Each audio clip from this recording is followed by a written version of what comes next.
కట్టుకోవాలి. మనం ఫీడ్ తీసుకో, కొన్ని వాటర్ తీసుకో. అట్లా ఏమైందంటే ఒక 10%, ఒక వారం నుంచి 10 రోజుల్లోనే ఇదవుతాయి.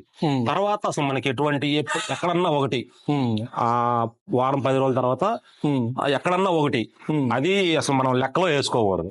ఫస్ట్ వచ్చిన 1 వీక్ నుంచి 10 days లేకపోతే 15 days లో మనం ఎంత జాగ్రత్త చూసుకుంటే అంత మనకి ఇంకా తగ్గిద్ది, మోటాలిటీ తగ్గిద్ది. ఇంకా అది మన సంరక్షణ.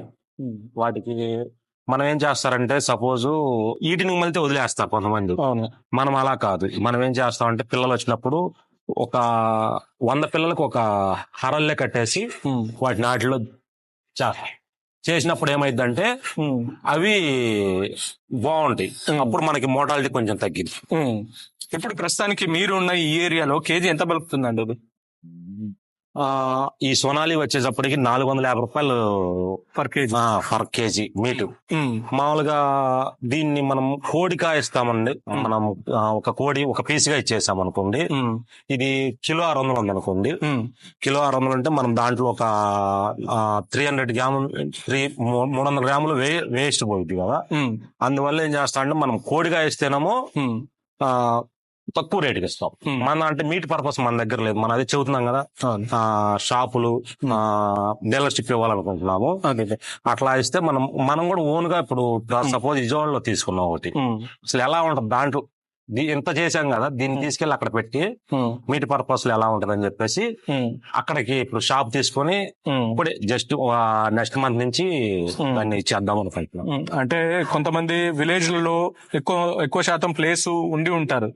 సో ఇది విలేజ్లలో పెంచుకుంటే బాగా మార్కెటింగ్ చేసుకోగలుగుతారా? టౌన్ కు దగ్గర ఉండాలా ఈ షెడ్లు?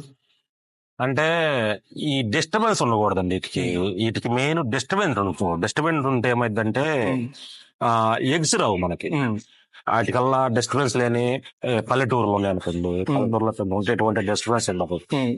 అందువల్ల మనం ఇక్కడ ఎంపిక చేసుకోవాల్సి వస్తుంది. అంటే పల్లెటూరులో మీరు ఈ పెంపకం సైడ్ ఉంటే సో మార్కెటింగ్ కొద్దిగా ఇబ్బంది అయ్యే అవకాశం ఉంటుంది కదా. చెప్పే కదండి, మార్కెటింగ్ అంటే మనము ఒక వెహికల్ ఒకటి పెట్టుకొని షాపుల్లో మనం ఇలా పాంప్లెట్ ఇచ్చుకొని మార్కెట్, మా దగ్గర ఇలా సోనాలి, కడక్నాథ్ ఉన్నాయి, మేము ఎగ్స్ హోల్సేల్ ఎగ్స్ ఇస్తాము. హోల్సేల్ గా కోళ్ళు ఇస్తాం. ఇంకోటి ఏంటంటే, ఇప్పుడు ఇక్కడ ఏం జరుగుతుందంటే అండి, కొంతమందికి సోనాలికి నాటుకోడికి తేడా తెలియదు. మా దగ్గరకు వచ్చి ఈ సోనాలి కోళ్ళను తీసుకొని పోయి నాటుకోళ్ళని పల్లెటూరులో అమ్మేస్తున్నారు. మా దగ్గర తీసుకుని తక్కువ తీసుకుంటున్నారు. ఈ నాటుకోడి అని చెప్పేసి కిలో 600-700 కూడా అమ్ముతున్నారు. అది ఇప్పుడు మంచి